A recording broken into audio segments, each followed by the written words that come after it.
and then a wizard showed up, turned him into a dog, and sent him to the desert. Ah! All told, David wasn't too frustrated with the turn of events. Life might be difficult trapped in this new body he had been given by the wizard, but surely he would not have too much trouble accomplishing his overarching mission. So, out he set, along the vast dry desert plain, hoping that perhaps he could find someone who might help him.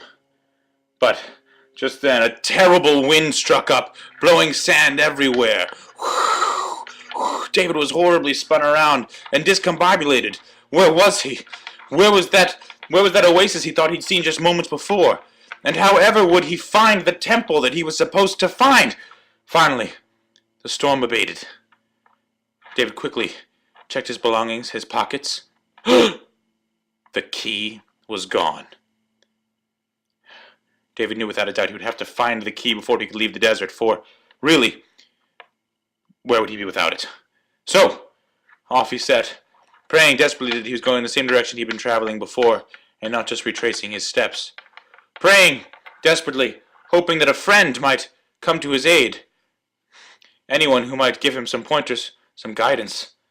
But there was no one anywhere David could see. Until all of a sudden he looked behind him.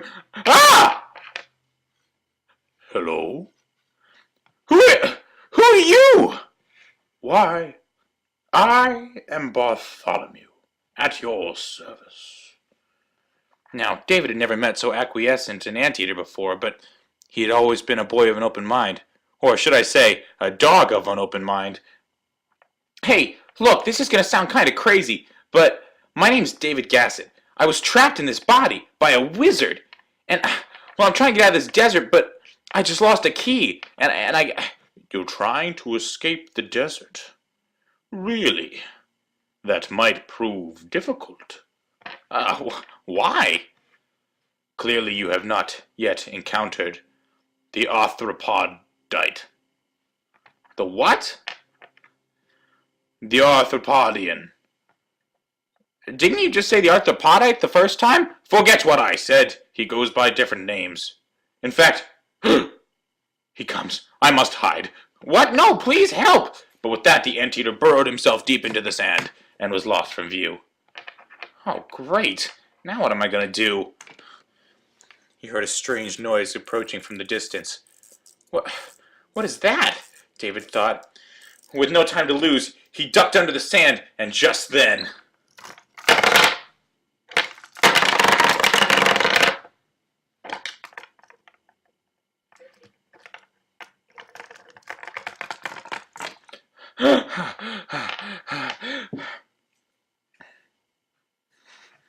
Oh, whoops, I'm backwards.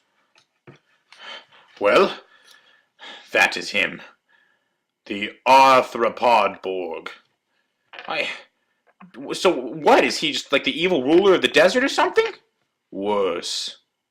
He is a robot. How is that worse than the evil ruler of the desert?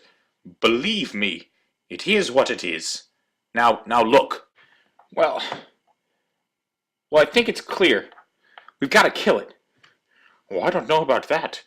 David, didn't you notice what was on the arthropod pod? David thought back.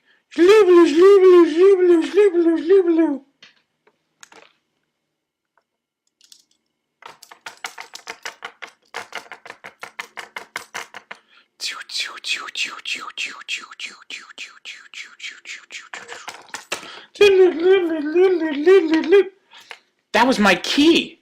Yes, David. One of the powers of the arthropodnet is that he drags to him all metal in the desert. All of it. Even my tail. What? Yes, I used to have a second tail made of metal. What a glorious tail it was. But no, ripped off by that cruel beast.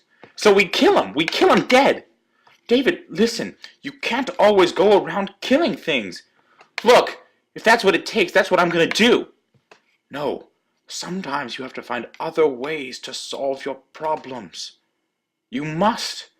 Wha- And just then, they heard, Look out! Look out! The creature knocked Bartholomew over a terrifying cliff. David! David! But then, it was falling. David, help me! No, I have to kill it. No, David, there are things more important than killing your enemies. And if you knock it off the cliff, you'll never get the key back. Ah, I, ah, there. I don't know what to do. Save save us. David grabbed the arthropodosaur and pulled him back, and he grabbed the key in a quick bite, which shook up the arthropodarth's circuitry, and it became good. A good arthropod.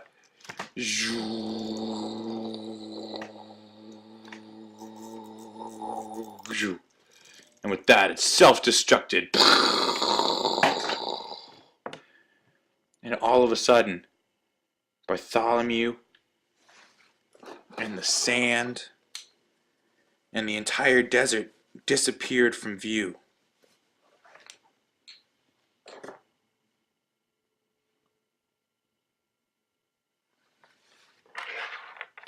What? The wizard? Yes, it is I, the wizard. David, you have chosen well. You have learned something today, that you don't always have to kill to win. Sometimes you win by saving. Do you understand, David? Sometimes it's important to kill, but many times, first, we must save.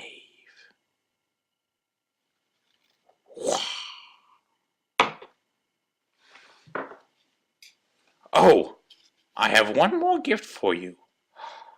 Poof! But it turns out the Anthropopotamus was the Jabberwocky, and without even knowing it, David had slayed it. He completed his mission. His birthday was complete. And so he hopped on his magical horse steed that had just appeared, which was actually his deer ahead of time. I'm sorry, the deer sprouted wings, and he flew the deer home to New York City, where he had a nice birthday. David learned something very important about himself that day. There's something about hardship, something about the challenge of overcoming who you are, that brings you to a new place, a place you've never been before.